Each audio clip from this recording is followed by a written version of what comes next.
Welcome to another deep dive. Today we're looking at a legal case, and it's a fascinating one to say the least. Oh, yeah. It's called State of Orissa v. Ram Bahadur Thapa. It's from 1959.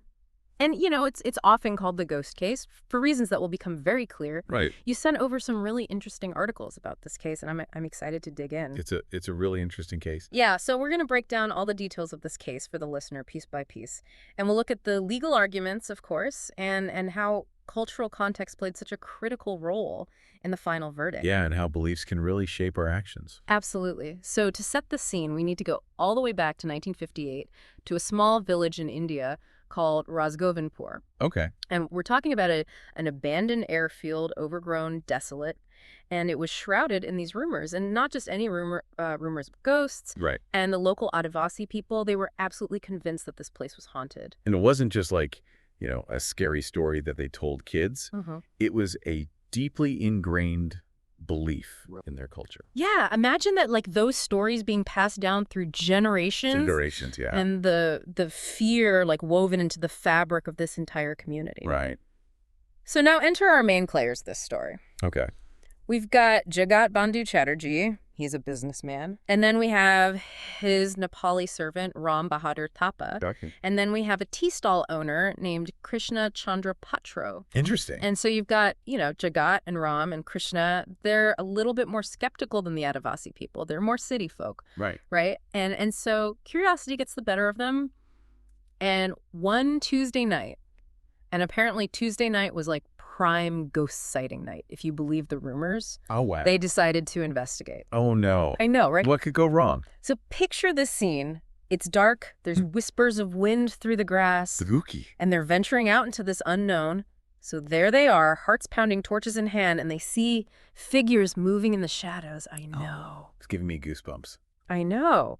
And so Ram, who is from Nepal, and belief in the supernatural is very common in Nepal. Right. He is absolutely terrified. He is convinced that he is seeing ghosts. Oh, boy. Yeah. So in this moment of perceived danger, he reacts instinctively, and he draws his kurki, which is a traditional Nepali knife, Okay. and he attacks, thinking that he is defending himself and his companions from these ghosts. Oh, no.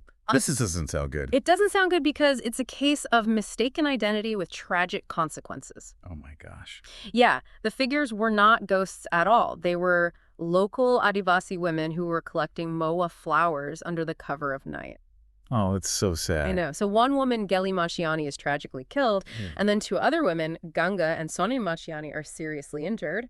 And even Krishna, the tea stall owner, he gets caught in the chaos and he's injured as well. So it's like a case of mistaken identity that just went terribly wrong. Horribly wrong. And it's so sad because it's like actions, even those that are born out of fear and misunderstanding, they can have real-world consequences. Absolutely. And so that's where the law comes into play. Ram is arrested, Okay. and he is charged with murder and grievous hurt. Wow. And that's when Section 79 of the Indian Penal Code takes center stage. This section deals with something called mistake of fact. And essentially what this legal principle means is that if someone commits an act believing something to be true, which if true would have justified their actions, Right. they might not be held criminally liable even if their belief was wrong. That's so interesting. Right. So in Ram's case, he genuinely believed that he was attacking ghosts, which, if true, would have been self-defense. Right, of course. But it's not that simple. The law requires what's called good faith and due care and attention.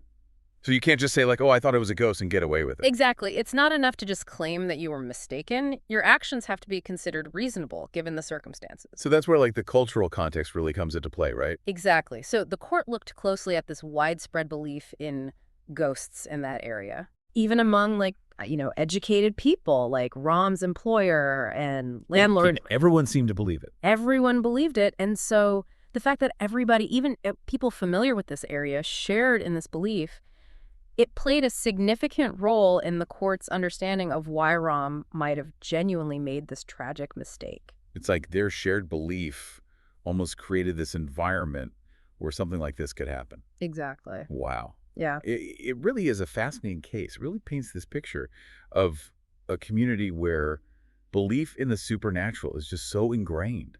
Like it's not just a story, it's part of their lives. But the prosecution, of course, they weren't totally convinced. Right, because, I mean, a woman was killed, others were injured, justice has to be served. Exactly, and that's where the appeal comes in. So the prosecution, they argue that even with those beliefs in place, a reasonable person wouldn't have just attacked without first trying to figure out what they were actually dealing with. So, like, they had torches, right? Couldn't he have just used his torch to get a better look? Exactly. That's precisely what they brought up. They said that he didn't even try to use his torch before attacking. And that suggested a lack of due care and attention. It showed recklessness regardless of his beliefs. And what did the defense have to say about that? Well, the defense, they painted this picture of a man who's caught in this web of circumstances. They emphasized that Ram, being new to the area and a firm believer in ghosts, was already primed to see supernatural beings.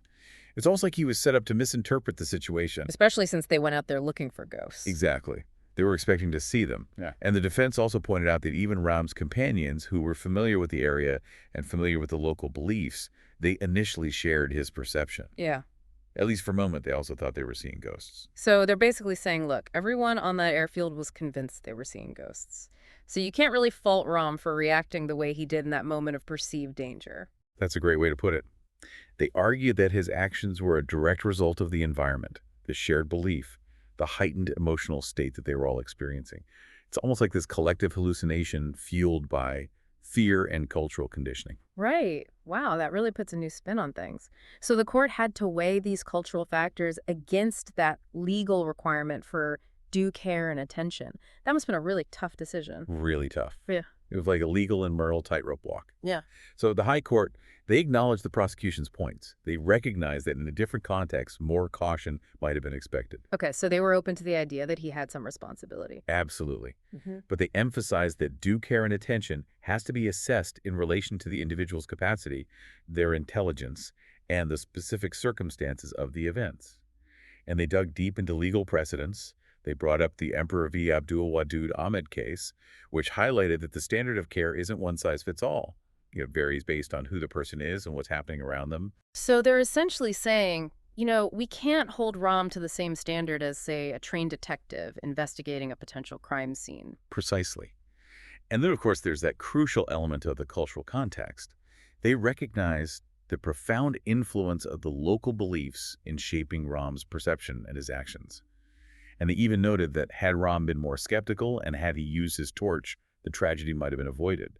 But they ultimately decided that, given his mindset and the shared belief of everyone there, it wasn't unreasonable for him to have acted as he did. Exactly. Think about it this way. The court was essentially acknowledging that cultural beliefs can act like a lens through which we interpret reality. And in this case, that lens led to a fatal misinterpretation. It's a powerful concept. So given all of that, how did the High Court ultimately rule? Did they accept the mistake of fact defense? They did. After considering all the arguments and all the evidence, the High Court upheld the Sessions Court's acquittal of Ram Bhadro Thapa. Wow. So they really sided with the defense on this. What a landmark decision. It really was. And, it's not just about this ghost story gone wrong. It's a powerful legal precedent that shows how cultural context can actually influence judgments in a court of law. It really makes you think. How much weight should we give to cultural beliefs when we are assessing someone's actions? And what happens when those beliefs clash with what we consider to be objectively true? Those are great questions. And this case really forces us to confront the idea that the law isn't just about applying these rigid rules. It's about understanding human behavior and considering the context and grappling with the complexities of belief and perception. So we've uncovered the details of the case, we looked at the legal arguments, and we saw the surprising verdict. So what's next for our deep dive? Let's bring this case into the present. How would this case be viewed today in a world that is arguably more skeptical and scientifically driven? Would a similar defense hold up in a modern courtroom? We've gone all the way back to 1950s India. We saw this case where law and culture and belief, they all collided. And we talked about how this mistake of fact defense played out in this really unique scenario. Yeah, and now we're back in the present day. And it really makes you wonder, would a similar defense hold up in a modern courtroom?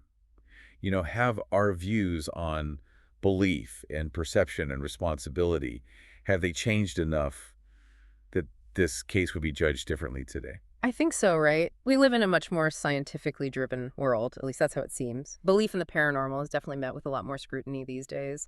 And Yeah. we understand more about psychology and the ways that cultural influences can shape how we see the world. Right. So it makes me think, like, would a defense attorney today, would they focus on Ram's mental state at the time? Oh, absolutely. I think they probably would. Like, could they argue that he was experiencing some kind of delusion Yeah. or like a temporary break with reality that was triggered by the environment and, those really deep-seated beliefs? Yeah. And they might even bring in experts on cultural psychology Oh, interesting. to explain how, those beliefs that he had could have distorted his perception of what was real, and that led to him misinterpreting the situation so tragically. So we're kind of like swapping out ghosts for a more scientific explanation for why he behaved that way. Exactly. But I think even then, the prosecution would probably still come back with that due care and attention argument. Right. They'd say that regardless of his mental state, he still should have been more cautious. Right. And that's where access to information comes in, right? Yeah. Because back then, information traveled so much slower. Right? People relied on local stories and word of mouth. But today, we can fact check things almost instantly Right, exactly. with our phones. Yeah. A prosecutor today might say, well, even though Ram was new to the area, he could very easily Googled this haunted airfield. Yeah. He could have seen that there was no evidence to support these ghost stories. So they'd be saying, like, ignorance isn't a valid excuse anymore. You have the tools to verify information, so you have the responsibility to use them. Exactly. It's like the responsibility shifts because Right. the access to information is so different. Right. But there's another layer to this as well. Okay, what's... So our views on mental health as a society have changed so drastically since the 1950s. That's true.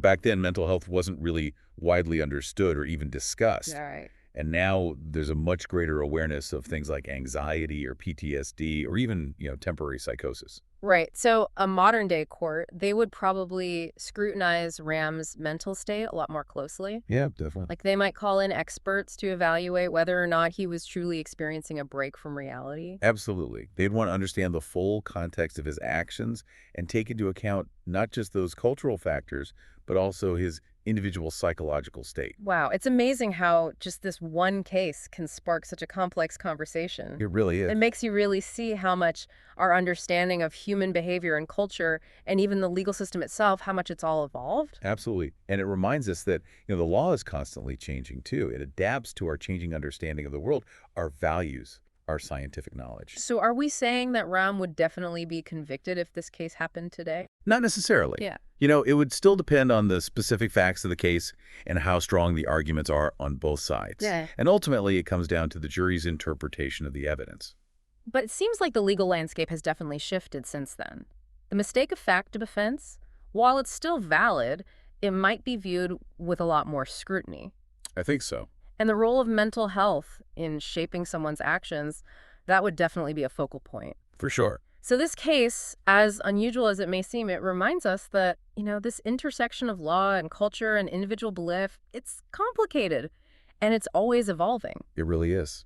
And it leaves us with some really big questions, like how do we balance individual beliefs with a shared understanding of what's real? Right. How do we determine who's responsible when someone's actions are driven by fear or misperception? Right. And how does the law keep up with our changing understanding of the human mind? Really important questions to consider. Yeah, well, thank you for going on this journey with us into the heart of the ghost case. It's been a really good reminder that even the most unusual cases can teach us something really profound about ourselves and the world we live in. Couldn't have said it better myself.